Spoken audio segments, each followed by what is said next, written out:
નમસ્કાર. Checkpost live Nadiad. હું Gautamsinh Sudan.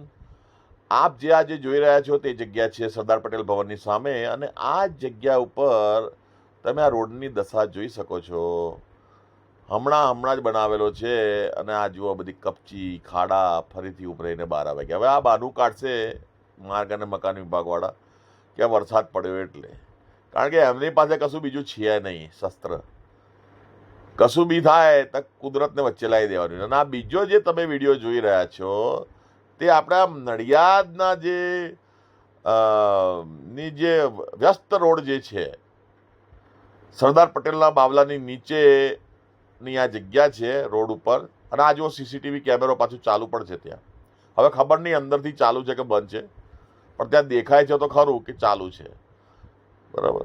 હવે આ ગાયોએ અહીંયા મિટિંગ ભરી છે, બરોબર છે, આજે સાંજે, કે હવે નડિયાદમાં આપણે રોડ ઉપર આપણે ઊભા રહેવા માટે શું કરવું.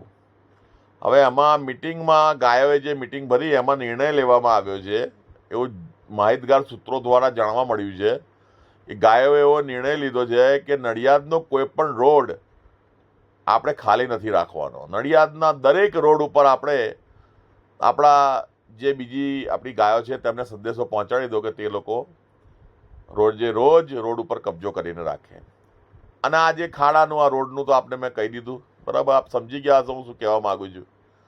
કે આ વરસાદનું બાનું કાઢશે કે એટલે ખાડા પડી ગયા, પણ હકીકતમાં એવું હોય તો પેલો બીજોનો જોડેનો રોડ બી જે છે, જોડેવાળો રોડ, એની જોડે જે ખાડા પડ્યા છે એની બાજુમાં જે રોડ છે એ બી ખરાબ થવો જોઈએ, બરાબર ને. એટલે આ પાટાપિંડી કરેલી હતી. માનનીય ભૂપેન્દ્રભાઈ પટેલ સાહેબ નડિયાદ આવ્યા એટલે ખાલી એમને દેખાડા માટે આ પાટાપિંડી કરીને મૂકી દીધું. હવે ખબર નહીં નડિયાદમાં આ જે ગુજરાત સરકારની જે ગ્રાન્ટ આવશે એ આવી ગઈ છે, તો હવે એને ખરેખર એનો ઉપયોગ યોગ્ય જગ્યાએ થશે કે કેમ, એના ઉપર એક પ્રશ્નાર્થ ચિહ્ન છે. કારણ કે ગુજરાત સરકારે ગાંધીનગરથી તો બધું અહીં મોકલી આપ્યું, બરાબર, પણ હવે અહીંયા આગળ એનો યુઝ, કારણ કે આજની સિટી જીમખાના ગ્રાઉન્ડની જે સ્થિતિ છે એ મેં જોઈ, અને જોયા પછી મને એવું લાગ્યું કે 6 મહિના 7 મહિના થયા છતાં સિટી જીમખાના ગ્રાઉન્ડની આ દશા.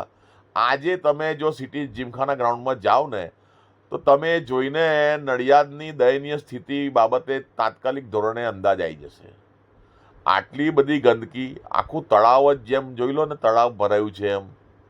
અને નહીં નર્યો કચરો, કોથળીઓ, ગાયો કોથળીઓ ખાય છે. હવે ગાયોને કોથળી પચે ખરી? પ્લાસ્ટિકની ઉંમર જ 500 વર્ષ હોય છે, એને દાટી દો ને તો 500 વર્ષ પછી એવી ને એવી જ નીકળે. બોલો, હવે એ ગાયને કેમની પચતી હશે? અને પછી કહે છે કે એને આફરો ચડે છે અને માણકણી બની ગઈ છે, તો ભાઈ શું કરે ગાય? હે? એટલે આ જગ્યાએ પછી એક ગૌ ભક્ત દેખાતા નથી કે ચલો આપણે ગાયોને આપણે કોઈ યોગ્ય જગ્યાએ ફાળવણી કરીએ, કે આપણે કંઈક કરીએ એમના માટે, ગાયો માટે. કેમ કોઈ રસ્તો કાઢતા નથી આ બાબતે? આ જુઓ મિટિંગ, બરાબર છે, મિટિંગમાં નિર્ણય લેવાયો છે કે નડિયાદના કોઈ પણ રોડ ઉપર, દરેક રોડ ઉપર આપણે ઊભા રહેવાનું છે.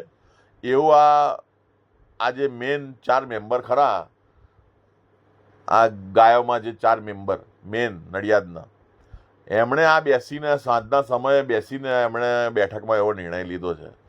અને દબાણ પોલીસ ચોકીની બિલકુલ નજીકમાં છે, દબાણ ભાગોળ પોલીસ ચોકીની બિલકુલ નજીકમાં, બરાબર છે. માત્ર 30-35 ફૂટની નજીકમાં જ મિટિંગ ભરાયેલી, પણ જરા પણ જે સ્થળ પરના કર્મચારીઓએ જરા પણ આ ધ્યાન નહીં આપ્યું હોય, પણ ખરેખર મિટિંગ ભરાઈ ગઈ છે. પણ આને પાછું અધૂરામાં પૂરું આમણે મામલતદારશ્રીની પરમિશન નથી લીધી પોલીસની પરમિશન. અરે મને તો હસવું આવે છે કે જ્યારે આપણે નવરાત્રિમાં કોઈ કાર્યક્રમ હોય, કે ગણેશ ચતુર્થીનો કાર્યક્રમ હોય, કે પછી કંઈ લગ્ન પ્રસંગ હોય, ડીજેનો કોઈ કાર્યક્રમ હોય, તો મામલતદારશ્રીમાં પરમિશન લેવી પડે, પોલીસ ખાતામાં પરમિશન લેવી પડે. હે? હવે આ તો બજારમાં વચ્ચે જ અહીંયા મિટિંગ, સાંજે મિટિંગ ભરાઈ હતી, બરાબર, ગાયોની બેઠક હતી. હવે એ બાબતે એમણે પરમિશન લીધી છે કે નહીં, એમણે મેમો આપ્યો? જય હિન્દ, જય ભારત.